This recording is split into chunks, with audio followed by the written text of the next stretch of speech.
ये थोड़ा सा आप S-400 हमें समझाएं।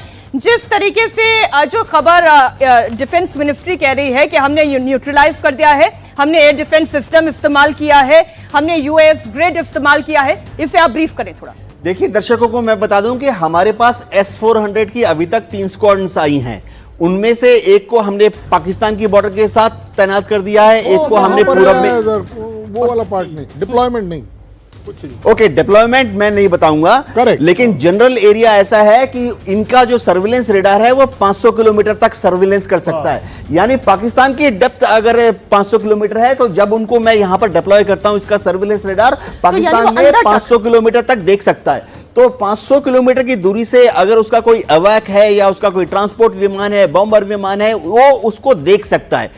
अगर वो भारत की तरफ अग्रसर होता है तो जब वो 400 किलोमीटर की दूरी पर है, S-400 में 4 तरह की मिसाइलें होती हैं। एक मिसाइल तो ऐसी है जो कि 400 किलोमीटर की दूरी से लॉन्च कर सकते हैं, दूसरी मिसाइल ऐसी है जो कि 250 किलोमीटर की दूरी तक एंगेज करती है।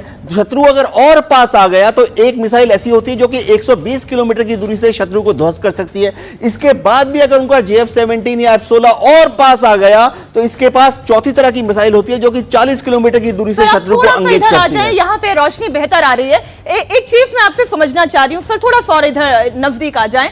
ये समझाएं कि जब आप ये कहते हैं 500 किलोमीटर तक ये देख सकती है, ये टारगेट हिट कर सकती है, इसका मतलब ये हुआ कि अगर जैसलमेर में है तो वो वहां बॉर्डर पार बहावलपुर और उससे आगे तक देख सकती है। इसमें कोई शक नहीं है कि जब 500 देखिए एक समझना पड़ेगा क्योंकि ये एक स्ट्रेटेजिक वेपन है, जाहिर बात है इसको हम ठीक बॉर्डर पर डिप्लॉय नहीं करते हैं, क्योंकि बॉर्डर पर डिप्लॉय करेंगे वे पाकिस्तान अपनी पूरी आर्मी एयरफोर्स लगा देगा उसको निस्तनाबूद करने के लिए, तो इनको थोड़ा डेप्थ में डिप्लॉय किया जाता है। Sir hold your thought. आपने ये जो कहा कि इसलिए जो है, अभी आप बता रहे थे मेजर जनरल दयाल कि आप ये कह रहे हैं कि जैसलमेर ही नहीं अंदर तक जाकर हिट हो रहा है, इसका मतलब ये कि वो टोह लेना चाहता है कहां पे S-400 डिफेंस सिस्टम हमारा लोकेट किया गया है। देखिए इसका जो सर्विलेंस रेडार है, मैं बताता हूं, रडार का जो एंटेना है जो कि S-400 में 3 मॉड्यूल होते हैं। एक होता है सर्विलेंस, जो आप इसकी कॉन्वॉय देखेंगे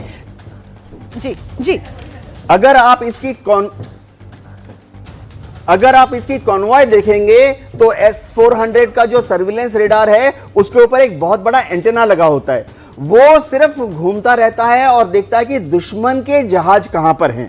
तो दुश्मन का जहाज अगर 500 किलोमीटर दूरी तक है तो वो उसको देख सकता है। इसका मतलब ये नहीं है कि वो उसको एंगेज कर सकता है, लेकिन दुश्मन का जहाज अगर हॉस्टाइल हो जाता है, फौजी भाषा में हॉस्टाइल का मतलब है कि वो भारत की तरफ बढ़ रहा है, हमारी जो फौज है फॉरवर्ड पोजीशन में टैंक तो बख्तरबंद गाड़ियां या हमारी टैंक के जो कॉम के एरिया है उसकी तरफ बढ़ रहा है, तो फिर हम उसको हॉस्टाइल डिक्लेयर कर देते हैं। ऐसी हालत में क्या है कि जब वो 400 किलोमीटर तक आ जाता है तो कमांडर डिसीजन ले सकता है अगर जरूरत पड़े। देखिए हमेशा 400 किलोमीटर की दूरी पर आप एक मिसाइल नहीं लॉन्च कर सकते। F-16 को नष्ट करने के लिए हम 400 किलोमीटर वाला वर्जन नहीं लॉन्च करेंगे, क्योंकि एक एक मिसाइल की कीमत 80 करोड़ है और हमारे पास है महज कुछ दर्जन।